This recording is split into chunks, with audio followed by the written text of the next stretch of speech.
Welcome to the Tech Egg. Don't get scrambled. Enjoy the video. You begin by cutting power and removing the battery if your model allows. This prevents shorts and lets you isolate the issue. Once done, plug in AC and hold the power button for 10 to 15 seconds to drain residual charge, then restart. While rebooting, connect an external monitor or shine a flashlight at an angle on the screen to check for a faint image. This tells you whether the panel is unlit backlight versus no signal from the GPU. Proceed when you know which symptom you see. You now open access to the display connectors or have a technician do it. Reseating the LVDS/EDP cable and inverter cable can fix loose contacts. Inspect for bent pins or corrosion. Next, boot into BIOS or UEFI.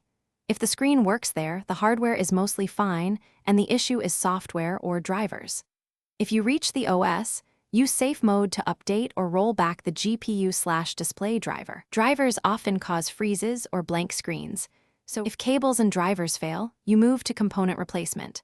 Swap the screen assembly or inverter with a known good unit to isolate the faulty part. Make sure you test with an external monitor first.